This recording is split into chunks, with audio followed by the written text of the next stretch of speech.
नमस्कार। सुबह की खबरों में स्वागत है आपका। वो खबरें जो आपको सुबह ही जान लेनी चाहिए। कोरोना से मौत नहीं थम रही। भारतीय कोरोना वेरिएंट अब 44 देशों में मचा रहा है कोहराम। उत्तर प्रदेश और बिहार के बाद मध्य प्रदेश में भी नदी में मिल रहे शव। अनुपम खेर ने सरकार को लगाई लताड़ और युद्ध की कगार पर आ गया है इजराइल और फिलिस्तीन।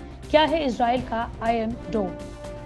देश में कोरोना का कोहराम जारी है। एक दिन में देश भर में 3,60,000 से ज्यादा नए केसेस दर्ज किए गए और मरने वालों का आंकड़ा लगातार दूसरे दिन 4,000 के पार पहुंचा। वहीं पिछले कुछ समय से महाराष्ट्र में जहां कोरोना के केसेस कम हो रहे थे, एक बार फिर से यहां कोरोना संक्रमण की रफ्तार बढ़ गई है। 24 घंटों में महाराष्ट्र में 46,500 से ज्यादा नए मामले सामने आए और 800 से ज्यादा लोगों की जान चली गई। इसी तरह मुंबई में भी 2,000 से ज्यादा नए मामले सामने आए और 66 लोगों की जान चली गई। संक्रमण की रफ्तार का यही हाल देश भर के कई राज्यों में दिखा। कर्नाटक, गोवा, तमिलनाडु, केरल में संक्रमण अभी भी बढ़ रहा है। उत्तर प्रदेश में 12 मई को संक्रमण के नए मामले 20,000 से कम आए, लेकिन मौतों का रिकॉर्ड टूट गया। दिल्ली में पिछले 24 घंटों में संक्रमण दर भी घटी और मौतों की संख्या भी, लेकिन वहीं फिर से 3,000 से ज्यादा नए मामले सामने आए। विश्व स्वास्थ्य संगठन ने चेतावनी दी है कि भारत में मिला कोरोना वायरस का नया रूप विश्व के लिए परेशानी का सबब बन सकता है। पिछले साल सबसे पहले भारत में पहचाने गए कोरोना वायरस के B.1.617 स्वरूप को चिंताजनक घोषित करते हुए विश्व स्वास्थ्य संगठन ने कहा है कि वायरस का ये बेहद घातक रूप अब तक दुनिया के 44 देशों तक पहुंच चुका है। WHO ने महामारी विज्ञान रिपोर्ट पेश की, जिसमें बताया गया कि भारत के वेरिएंट B.1.617 44 देशों में मिले हैं। सबसे चिंताजनक बात यह है कि ये 44 देश WHO के सभी क्षय क्षेत्र में आते हैं, यानी वायरस का ये भारतीय स्वरूप विश्व के अलग अलग कोनों तक पहुंच चुका है। इस वायरस के नए वेरिएंट के इलाज के बावजूद भी मरने वालों की दर बढ़ रही है। कोविड-19 का ये स्वरूप सबसे पहले भारत में अक्टूबर 2020 में देखा गया था। भारत में कोरोना के बढ़ते मामलों और मौतों ने इस स्वरूप की भूमिका को लेकर सवाल खड़े कर दिए हैं। वायरस के मूल रूप से कहीं ज्यादा खतरनाक प्रभाव वाले स्वरूप को चिंताजनक माना जा रहा है। कोरोना वायरस का मूल स्वरूप पहली बार 2019 के अंतिम महीनों में चीन में देखा गया था। किसी भी स्वरूप से पैदा होने वाले खतरे में संक्रमण फैलने की अधिक आशंका, ज्यादा घातकता और टीकों का प्रभाव कम होता है। कोरोना की दूसरी लहर ने गांवों में भी पैर जमाना शुरू कर दिया है। गांवों में न सिर्फ संक्रमित मरीजों की संख्या बढ़ रही है, बल्कि कई मरीज अपनी जान भी गंवा रहे हैं। इसी बीच अब नदी में ही कोरोना मृतकों के शव को प्रवाहित करने वाली घटनाओं में बढ़ोतरी देखने को मिल रही है। इस वजह से गाँव के लोग सख्ते में हैं। प्रशासन पर भी सवाल खड़े हो रहे हैं। उत्तर प्रदेश, बिहार के बाद अब मध्य प्रदेश में भी ऐसी ही घटना सामने आई है, जहां पर रूंज नदी में एक साथ कई शव तैरते दिखाई दिए। गांव के लोगों को शक है कि कोरोना से मरे मरीजों के शव को नदी में ही प्रवाहित कर दिया गया। अब मध्य प्रदेश के पन्ना से सामने आई ये घटना हैरान कर रही है और कई तरह के सवाल भी खड़े कर रही है, लेकिन प्रशासन की तरफ से इस बात की पुष्टि नहीं की गई है कि नदी में जिन लोगों के शव मिले हैं उनकी मौत कोरोना से हुई या नहीं। अभी के लिए ये सिर्फ गाँव वालों का एक शक है। वैसे जब से रूंज नदी में कई सारे शव देखने को मिले हैं, गांव के लोग खौफजदा हैं और कोई भी नदी में नहीं जा रहा।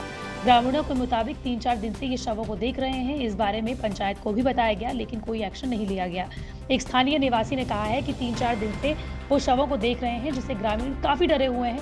घटना की शिकायत ग्रामीणों द्वारा ग्राम पंचायत सचिव, सरपंच और जिम्मेदार अधिकारियों को दी गई, लेकिन किसी ने इस मामले की सुध नहीं ली।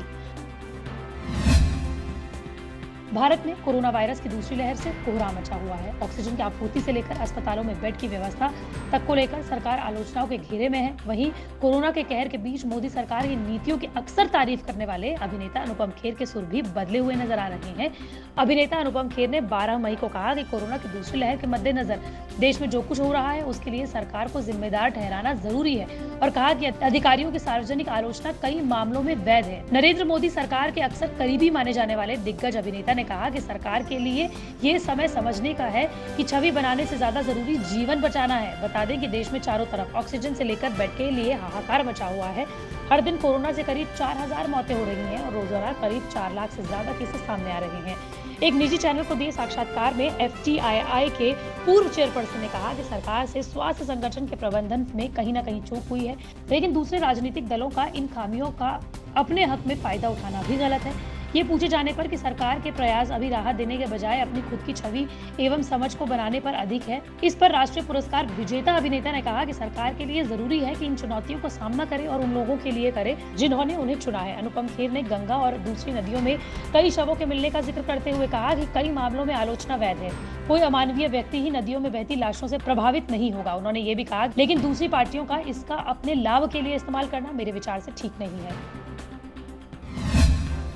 इजराइल और फलस्तीन एक बार फिर आमने सामने है। इजराइल ने 11 मई को गाजा पट्टी पर हवाई हमले तेज कर दिए। उसे 2 बहुमंजिला इमारतों को निशाना बनाया, जिनके बारे में उसका मानना था कि इसका इस्तेमाल फिलिस्तीन के हमास के चरमपंथी करते थे और उनके ठिकानों में कम से कम 3 चरमपंथियों को मार गिराया। इजराइल के इस हमले में कई और लोगों की जान भी चली गई है। इजराइल की सेना ने 12 मई को कहा कि 11 मई की शाम हिंसा भड़कने के बाद से गाजा पट्टी में इजराइल की ओर से 1050 से ज्यादा रॉकेट मोर्टार दागे गए। वहीं जवाब में फिलिस्तीन ने भी रॉकेट दागे, लेकिन इजराइल के आयरन डोम एयर डिफेंस सिस्टम ने 90% मिसाइलों को हवा में ही नष्ट कर दिया।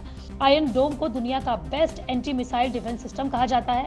यह आयरन डोम है क्या और इसे कैसे विकसित किया गया? दरअसल इजराइल की आयरन डोम एक एयर डिफेंस सिस्टम है जिसे इजराइल की firm Rafale advance defence systems और इजराइल एरोस्पेस इंडस्ट्रीज द्वारा विकसित किया गया है, जिसमें अमेरिका से वित्तीय और तकनीकी सहायता भी ली गई।